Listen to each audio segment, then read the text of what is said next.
maybe love has been withheld, or maybe you didn't grow up in a home that was loving and accepting.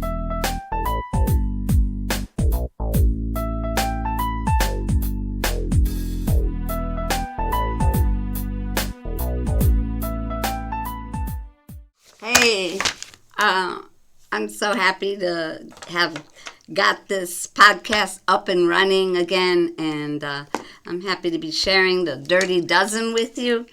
Last week, we went over the first one, which was the toxic thoughts, and I shared about how I think, therefore I create.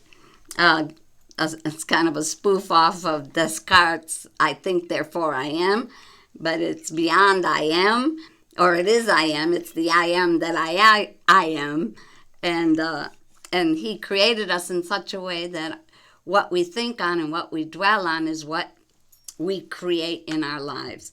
And so many are creating not the things that we want to create.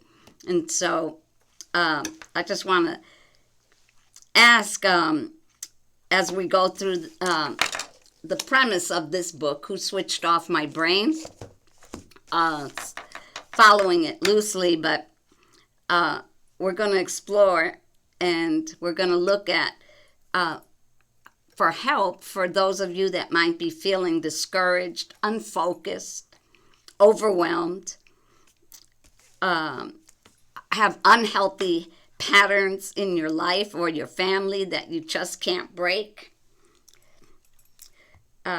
We live in a time of just so much unclarity, and so we're going to look today. Last week was our thoughts, which was off the premise of based on as a man thinks, so he is. And with that thought in mind, I want to catch my thoughts when they are not beneficial to me. And we have a thing here at ICCM where we say, catch it, check it, and change it. And of course, check it is, catch it is bringing down every thought that exalts itself against the knowledge of God. Check it is, change it is Philippians 4:8. Thinking on what is good, what is right, what is pure, what is truth. And today we're going to be looking at one of the dirty dozen, which is toxic emotions. So Romans 12:2 says this: do not be conformed to this world, but be transformed by the renewal of your mind, that by testing you may discern what is the will of God, what is good and acceptable and perfect. We all have emotions, and we never know when they will show up or go away. We can get in our feelings, and when we get in our feelings, they begin to rule us. And we can never be what God intended us to be if we can't get a grip on our emotions. I'm not telling you to not acknowledge your emotions. We need to acknowledge our emotions, because this isn't about squashing it or just holding it down till it needs to explode.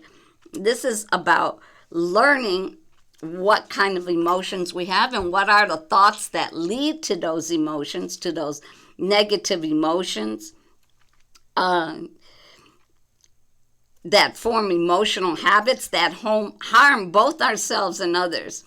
So many emotional habits that are harmful are self-pity, depression, excessive discouragement, grief, letting our circumstances determine our mood. And that's a big problem for us. We let what's going on out here determine what we're going to feel in here. And then we let what we're feeling in here determine if we're having a good day or a bad day.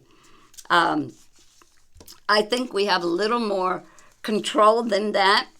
God's created us in such a way with this brain that is so miraculous, that is so wonderful, that we can change what we're thinking. We can identify our emotions so that we can be living our best lives, our most authentic life, and not one that wallows in self-pity. Woe is me. Everything's about me. Self-pity will rot your soul. And I believe the one that first time that I heard that was from Elizabeth Elliot, when she said, self-pity is a death that has no resurrection, a sinkhole from which no recusing hand can drag you because you have chosen to sink. That's deep, because you have chosen to sink. You're not a victim of your circumstance. You're a victim of your emotions. And if anybody would know, it would be her, as she was a missionary and her husband was murdered by the people they were there to reach out to, but she didn't wallow in self-pity.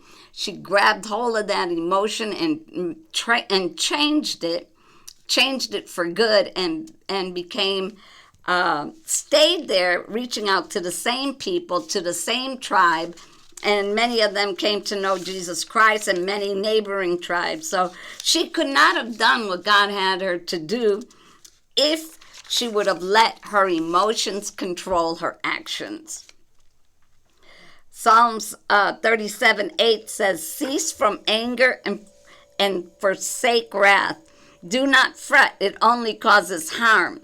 We learn in anger and personal rights class that we get angry because someone else isn't living up to our rules. So we can give our rights to God and deal with life on life's terms and stop living in what ought to be with what it is. And that's the difference. Many of us are living in what ought to be. You ought to treat me like this. You ought to bring me this. You ought to respect me.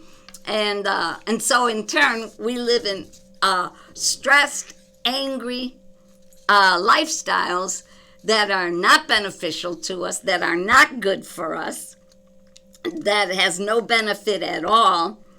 And Proverbs 29:11 says, a fool gives full vent to his spirit, but a wise man quietly holds it back. I want to be wise. I don't know about you, but I want to be wise. Some of us have had so much pain that we're addicted to pain. We have experienced so many emotional wounds in our lives that are deeper. Some are deeper than other people's, and we allow our emotions to control us. It reminds me in Exodus where Moses is telling God, because he was supposed to lead them to freedom, but he's telling God, they are so discourse of spirit, they are so discouraged, years of cruelty and bondage, that they cannot hear me. They don't hear me. I'm saying that freedom is over here, but they cannot hear it because of years of cruelty. And for some of us, we've had years of maybe not necessarily cruelty, and maybe for some it has been cruelty. Maybe love has been withheld, or maybe you didn't grow up in a home that was loving and accepting. Maybe today the buzzword seems to be trauma. So many of us are filled with trauma inside of us, and we know that trauma affects us body, soul, and spirit. I've even heard that trauma travels through your blood system. So we need to be eliminating. We need to find out ways so that we can live our most authentic life. God calls the brokenhearted. That's what he calls those that have lived with so much emotional pain and traumatized lives, that he calls them brokenhearted. But the good news is that Jesus came to heal the broken heart, to give them beauty for ashes and joy for mourning and praise for heaviness. Also came to exchange turmoil for peace. I'm down with that. I'd rather have peace than turmoil. I rather agree sometimes with Moses that You know, we can speak about freedom. We can speak about this is how you do it. But for some people, they cannot hear it because of years of cruelty.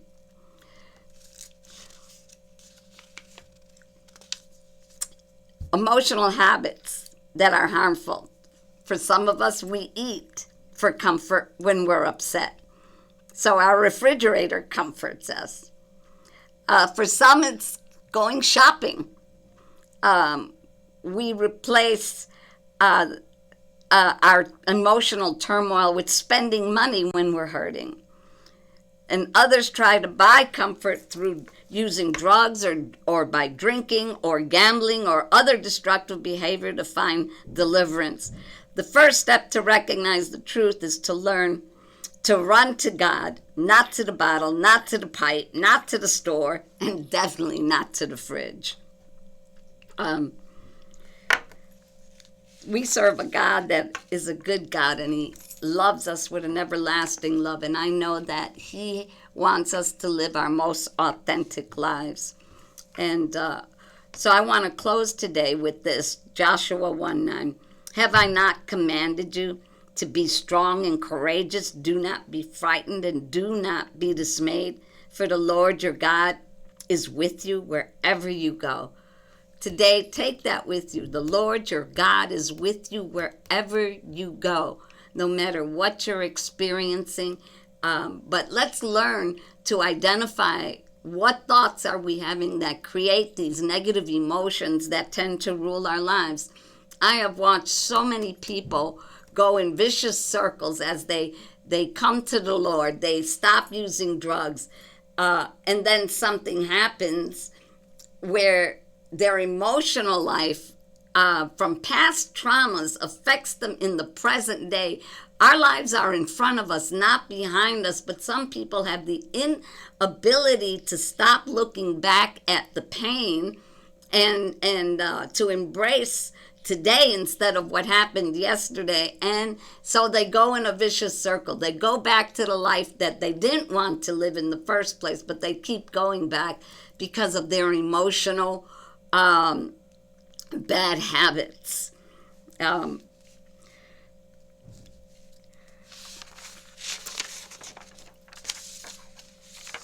Anyway, today I'm going to close with that and just thank you all for listening, and leave a comment, like it or dislike it, whatever you think. I want to hear from you. Please leave something. Amen. All right. Love you.